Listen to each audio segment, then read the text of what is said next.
Selamat berjumpa para upasaka dan upasika. Pada kesempatan kali ini, mari kita membahas tentang belajar dari sesuatu yang kita lihat dalam kehidupan kita sehari-hari yang sedang kita jalani ini. Selama ini, banyak penemuan-penemuan berawal dari melihat sesuatu. Begitu juga banyak pencerahan-pencerahan yang muncul juga dari melihat sesuatu. Mari kita ambil contoh kisah Bhikkhuni Patacara yang pada suatu hari beliau sedang membersihkan kakinya atau mencuci kakinya dengan air dari tempayan. Pada saat itu beliau menuangkan air yang pertama, maksudnya sendokan yang pertama untuk membasuh kakinya, dan air tersebut hanya mengalir pada jarak yang pendek, kemudian meresap dengan cepat. Karena cepat meresap ke dalam tanah, jadi alirannya pendek. Kemudian beliau menuangkan air lagi untuk kedua kalinya, untuk membasuh kaki beliau, dan air tersebut mengalir sedikit lebih jauh. Karena ke tanah tadi kan sudah ada siraman air yang pertama. Tentu daya resapnya berbeda dibandingkan dengan resapan yang pertama. Maka yang kedua, airnya mengalirnya lebih jauh sedikit. Kemudian kembali beliau menuangkan air lagi untuk yang ketiga kalinya, untuk membasuh kakinya, dan air ini mengalir yang paling jauh. Jadi yang ke satu cepat meresap ke tanah dan pendek mengalirnya. Yang kedua, meresap dan mengalirnya agak jauh. Dan yang ketiga ini, air mengalir lebih jauh lagi. Dengan melihat aliran dan meresapnya air yang dituangkan sebanyak 3 kali dengan fenomena yang berbeda, dari melihat hal tersebut, beliau mengerti dengan jelas 3 tahapan kehidupan makhluk hidup. Ketika kondisi itu sedang dialami oleh Bhikkhuni Patacara, Buddha melihat Bhikkhuni Patacara melalui kemampuan batin luar biasa beliau dari wihara Jetawana. Kemudian beliau mengirimkan seberkas sinar dan memperlihatkan dirinya. Buddha kemudian berkata kepada Bhikkhuni Patacara, "Patacara, kamu sekarang berada pada jalan yang benar dan kamu telah memiliki pandangan yang benar tentang kelompok kehidupan atau khandha." Seseorang yang tidak mengerti corak ketidakkekalan, ketidakpuasan, dan tanpa inti dari kelompok kehidupan adalah orang tersebut orang yang tidak bermanfaat, walaupun ia telah hidup selama 100 tahun. Kemudian Buddha membabarkan syair berikut ini yang tertuang di dalam Dhammapada urutan ke-113. Daripada hidup selama 100 tahun tanpa melihat timbul dan tenggelamnya segala sesuatu, lebih baik hidup 1 hari melihat timbul dan tenggelamnya segala sesuatu. Bhikkhuni Patacara mencapai tingkat kesucian arahat setelah khotbah Dhamma tersebut berakhir. Para upasaka dan upasika, kehidupan di alam manusia yang terbilang singkat ini, mari kita gunakan sebaik-baiknya untuk mendapatkan manfaat dari kontak antara indera kita dengan objeknya masing-masing. Kita punya 6 indera, dan 6 indera ini kontak dengan objeknya masing-masing. Kita harap setiap terjadinya kontak ini kita mendapat manfaat, mendapat kemajuan pemahaman tentang kehidupan, seperti halnya Bhikkhuni Patacara. Dengan melihat aliran air dan meresapnya air ke dalam tanah, beliau memahami tentang anicca, segala sesuatu yang berkondisi mengalami perubahan. Semoga suatu saat nanti juga kita bisa memahami apa yang beliau pahami. Para upasaka dan upasika, banyak hal yang sesungguhnya mengandung segi-segi pendidikan dari yang kita lihat, dari yang kita dengar, dan yang lainnya yang berkaitan dengan indera-indera kita, yang mana bisa memicu munculnya pengetahuan, penganalisaan, dan perenungan yang membawa pada munculnya atau lahirnya kebajikan dan kebijaksanaan. Sehingga hidup ini bisa dijalani dengan bermanfaat dan tentunya membawa berkah serta kebahagiaan.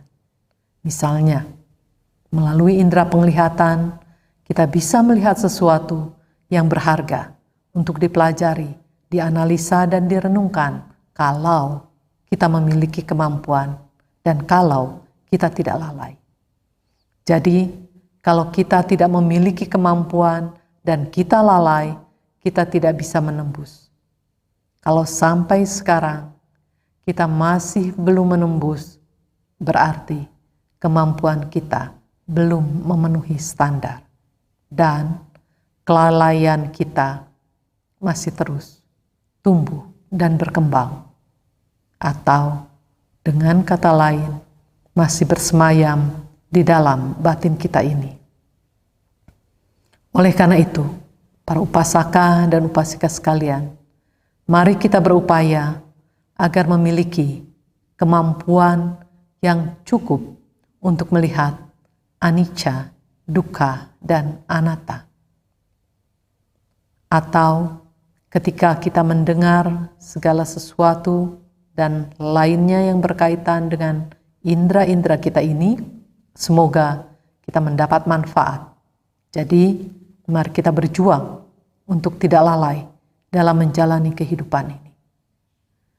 Jarang sekali ada orang yang memiliki kualitas kemampuan untuk dapat menangkap hal-hal bermanfaat dari apa yang kontak dengan indera-inderanya.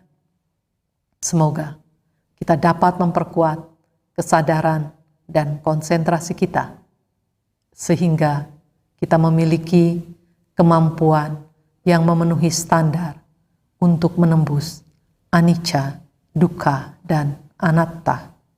Itu artinya kita sudah tidak lalai dalam menangkap hal-hal yang bermanfaat melalui indera-indera ini.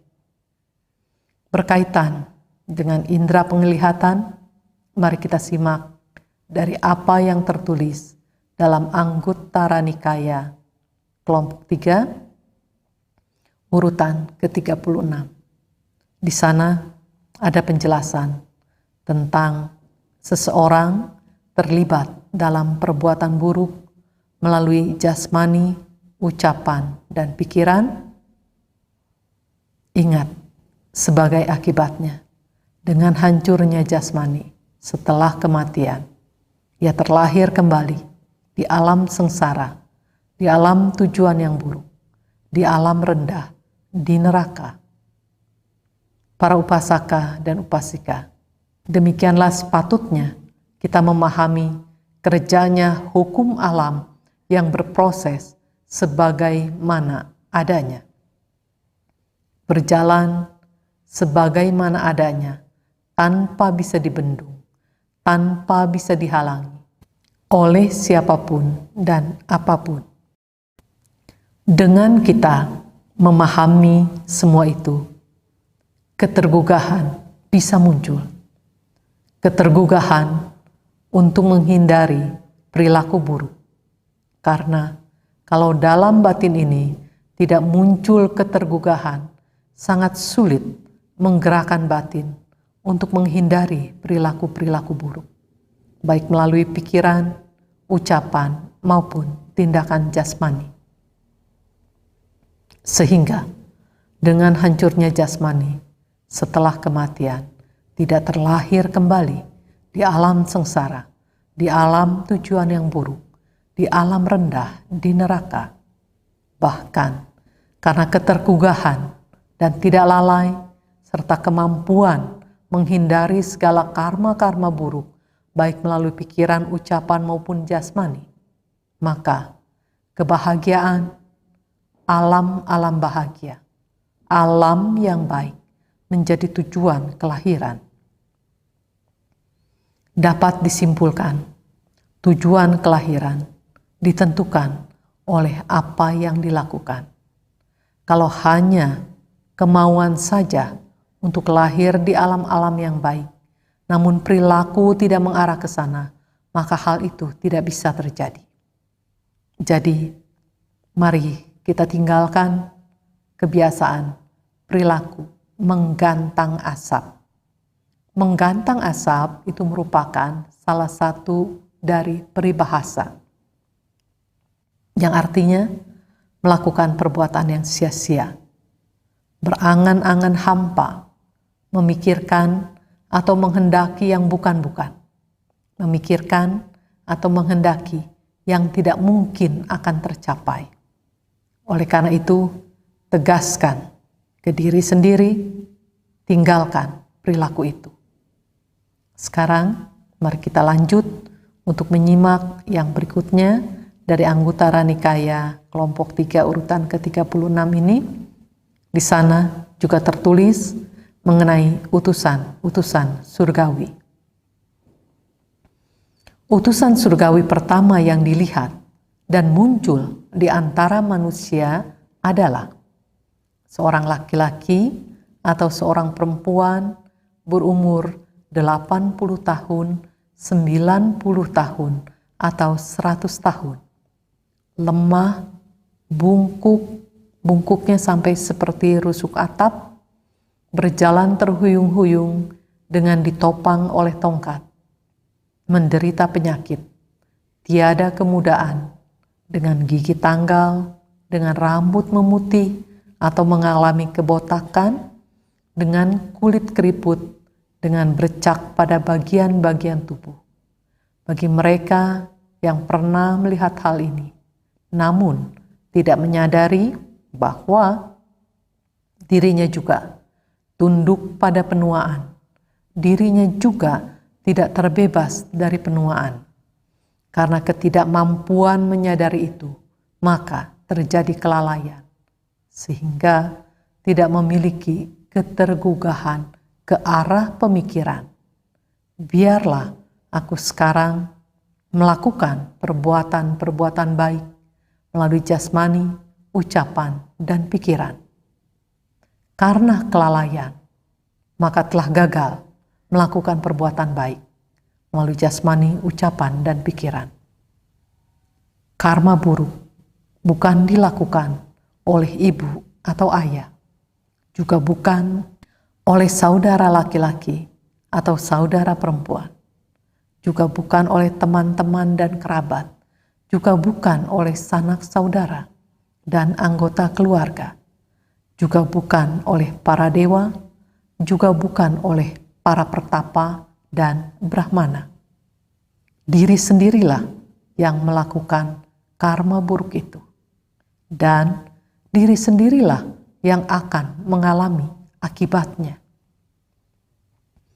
Para upasaka dan upasika, kita juga sering melihat orang yang sudah tua dalam kondisi seperti yang tadi disebutkan.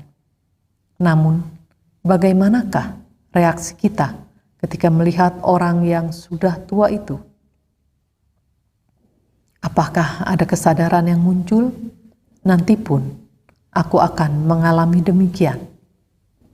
Oleh karena itu, selagi masih sehat, selagi masih kuat, dan selagi memiliki kemampuan, maka melalui pikiran, ucapan, dan jasmani ini, aku akan melakukan perbuatan-perbuatan baik.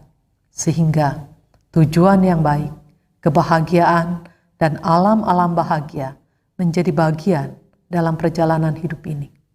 Sampai akhirnya keluar dari samsara. Para upasaka dan upasika, kebahagiaan yang didapat bukan hanya nanti setelah kematian, sekarang pun bisa mendapatkan kebahagiaan itu dan berlanjut dari kehidupan ke kehidupan berikutnya. Ataukah yang muncul bukan itu? Bahkan yang muncul kesombongan. Ketika melihat orang yang sudah tua, di dalam pikiran tercetus, kau sudah tua, lemah dan tidak indah. Para upasaka dan upasika, walaupun itu munculnya hanya di dalam pikiran saja, dan kemudian dilanjutkan, ya namanya orang sombong, berlanjut pemikiran, sedangkan aku masih muda, kuat, dan indah. Jadi, ketika melihat orang yang sudah tua malah memandang rendah, saat itu tidak sadar kalau suatu saat nanti karena proses kehidupan, tubuh ini pun akan mengalami kelapukan dan akan menjadi demikian. Nah, kalau yang muncul kesombongan atau hal negatif lainnya, itu artinya tidak mendapatkan hal yang bermanfaat dari kontak mata dengan apa yang dilihatnya. Bahkan mendapat hal-hal yang tidak bermanfaat dari penglihatan itu. Seperti tadi, munculnya kesombongan atau memandang rendah, atau bahkan mungkin tidak terpikir sama sekali kalau suatu saat nanti tubuh ini pun akan mengalami kelapukan dan menjadi tua.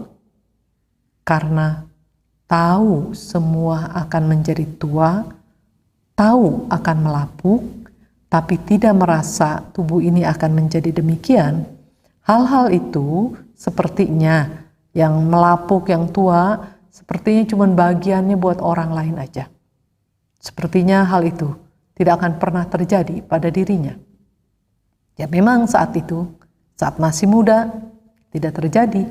Tapi kalau sempat tua, ya semua itu akan terjadi. Para upasaka dan upasika, tidak selamanya kemudaan ini menyertai perjalanan kehidupan siapapun.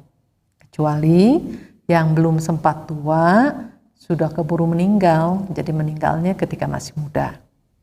Nah, para upasaka dan upasika, muda ada masanya, yang kemudian akan berganti menjadi tua. Lemah, ringkih, bungkuk, mungkin juga pikun dan tak berdaya. Pelajaran ada di depan mata ketika kita melihat orang yang sudah tua.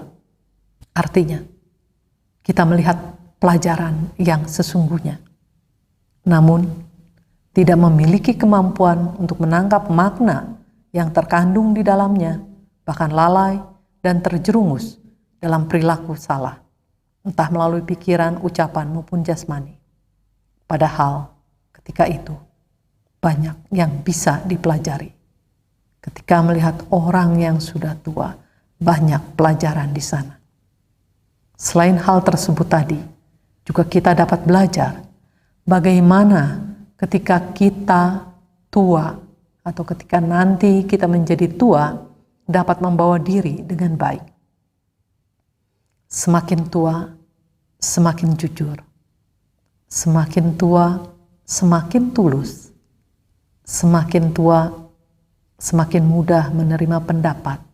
Karena semakin tua diharapkan bisa memahami kondisi berdasarkan pengalaman-pengalaman yang sudah dilewati. Juga semakin tua, selayaknya semakin rendah hati.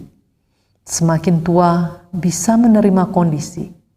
Karena banyak sekali, maaf ya, yang semakin tua, semakin cerewet. Semoga semakin tua, kita semakin bisa menerima kondisi-kondisi yang ada. Baik kelemahan kita, entah secara fisik maupun daya ingat, maupun kurangnya perhatian dari anggota keluarga, dan kemudian lagi, semakin tua sebaiknya kita semakin mudah dirawat. Yang muda-muda itu sibuk, banyak pekerjaan, banyak hal yang mesti diurus. Jadi ketika tua, berusahalah untuk semakin mudah dirawat. Dan semakin tua, alangkah baiknya kalau semakin sederhana. Entah cara hidup, cara berpakaian, dan lain sebagainya. Karena tenaga pun sudah tidak mendukung kalau mau dengan gaya yang seperti ketika masih muda. Dan semakin tua, alangkah indahnya kalau hidupnya semakin bersahaja. Semakin tua, batinnya semakin tenang, dan itu yang sepantasnya. Karena pengalaman-pengalaman hidup sudah begitu banyaknya. Kalau mendapatkan manfaat dari pengalaman itu, maka semakin tua, batin akan semakin tenang, dan semakin tua akan semakin bijaksana. Dengan demikian, semakin tua juga bisa semakin santun, dan semakin tua semakin bisa melepas kemelekatan. Semakin tua, semakin berhati-hati dalam berpikir, berucap, maupun bertindak. Semakin tua, semakin kuat memancarkan metta, memancarkan cinta kasih. Bukannya semakin tua semakin kuat dengan kebencian. Bukannya semakin tua semakin dipenuhi dengan ketidakpuasan. Sungguh sangat masuk akal kalau hidupnya lurus dan benar, maka semakin tua semakin kuat pancaran kasih sayangnya, pancaran cinta kasihnya. Tapi kalau sebaliknya, maka semakin tua semakin menguat kebenciannya. Itu artinya ada salah jalan dalam perjalanan hidup ini. Tidak banyak belajar, tidak berkembang kemampuannya, bahkan kelalaiannya yang semakin menguat. Juga bagaimana kalau jalannya ini lurus-lurus, juga semakin tua kita akan semakin teguh dalam melaksanakan sila. Semakin tua akhirnya bisa semakin baik, dan semakin tua tentunya akan semakin sabar karena pengetahuan dan kebijaksanaan berkembang. Para upasaka dan upasika, kalau saja mampu menempatkan diri semakin tua semakin seperti itu, dalam arti kata seperti yang tadi sudah dibahas, semakin tua hal-hal yang positif itu yang terus berkembang, maka akan merasakan indahnya hidup di hari tua. Jadi di hari tua bukannya semakin lama semakin menderita hidupnya, tapi semakin tua semakin merasakan indahnya hidup dan bahagianya hidup. Walau tubuh ini ringkih dan terus melapuk, namun batin tetap bahagia.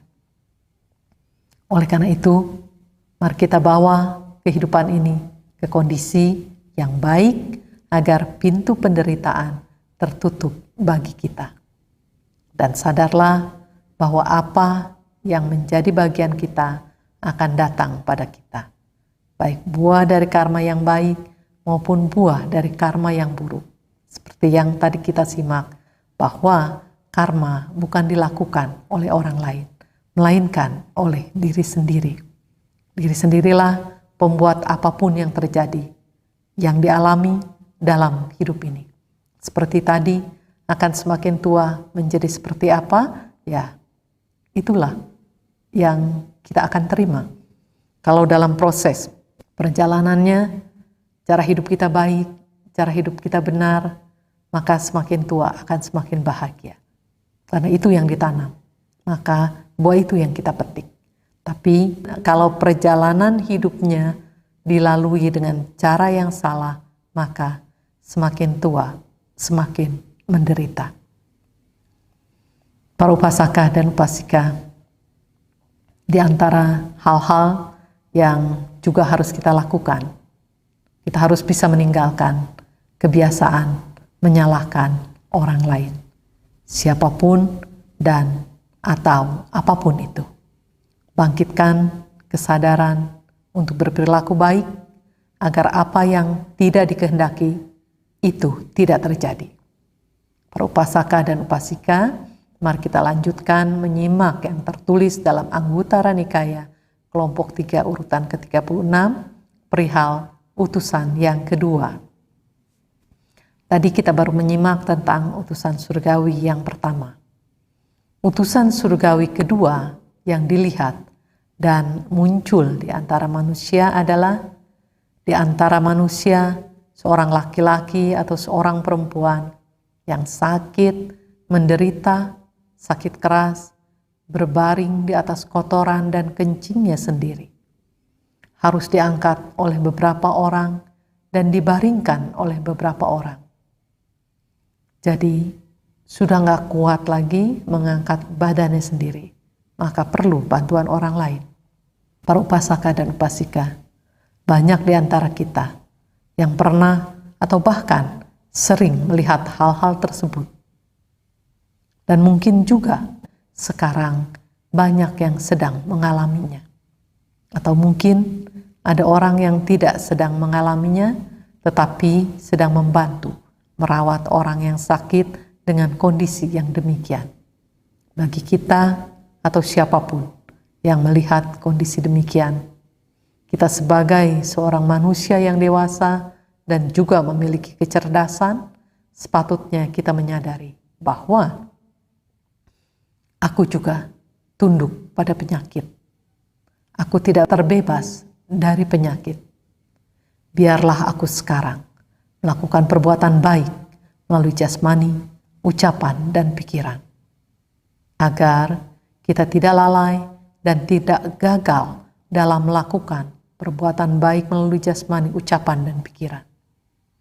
Kita sadar melihat itu dan kemudian kita berusaha untuk menghindari perbuatan-perbuatan buruk melalui pikiran, ucapan, dan jasmani. Dan kita mendorong, membangkitkan semangat bagi diri kita sendiri untuk melakukan perbuatan-perbuatan yang baik. Sekarang mari kita lanjutkan menyimak tentang utusan surgawi yang ketiga yang muncul di antara manusia. Seorang laki-laki atau seorang perempuan 1 hari atau 2 hari atau 3 hari setelah meninggal, tubuhnya mulai membengkak, memucat, dan bernanah. Sebagai manusia yang cerdas dan dewasa, sebaiknya kita berpikir, aku juga tunduk pada kematian. Aku tidak terbebas dari kematian. Sehingga muncul ketergugahan. Biarlah aku sekarang melakukan perbuatan baik melalui jasmani, ucapan, dan pikiran. Dengan demikian kita tidak lalai dan tidak mengalami kegagalan dalam melakukan perbuatan baik melalui jasmani, ucapan, dan pikiran. Dalam sutta tersebut dinyatakan bahwa walaupun diperingatkan oleh para utusan surgawi, orang-orang itu yang tetap lalai, menderita untuk waktu yang lama, mengembara di alam-alam rendah. Jadi para upasaka dan upasika, bila kita tetap lalai, tidak mengembangkan kemampuan kita, sehingga memenuhi standar yang cukup, kita bisa menderita dalam waktu yang lama dan mengembara di alam-alam rendah. Oleh karena itu, sangat penting sekali daya upaya kita, daya juang kita untuk menghindari perilaku-perilaku yang salah. Bahkan sepatutnya kita masuk ke dalam perilaku-perilaku yang benar dan menjadikannya sebagai kebiasaan hidup kita. Tetapi orang-orang baik di sini yang ketika diperingatkan oleh para utusan surgawi, dalam arti ketika kita melihat utusan-utusan surgawi yang pertama, melihat orang yang sudah tua dan ringkih dan seterusnya. Yang kedua, ketika melihat orang yang sedang sakit yang seperti tadi dibicarakan. Yang ketiga, ketika melihat tubuh atau jasad dari orang yang sudah meninggal, kita tidak menjadi lalai sehubungan dengan dhamma yang mulia. Jadi, tidak lalai ini berkaitan dengan apa? Berkaitan dengan Dhamma yang mulia.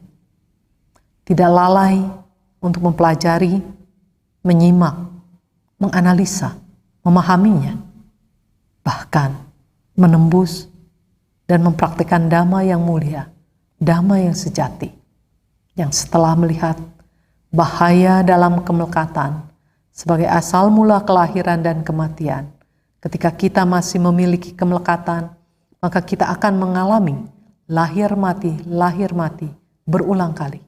Oleh karena itu, mari kita berusaha untuk membebaskan diri kita melalui ketidakmelekatan, sehingga padamnya kelahiran dan kematian, dan menjadi orang-orang yang berbahagia, yang telah mencapai keamanan, mencapai nibbana.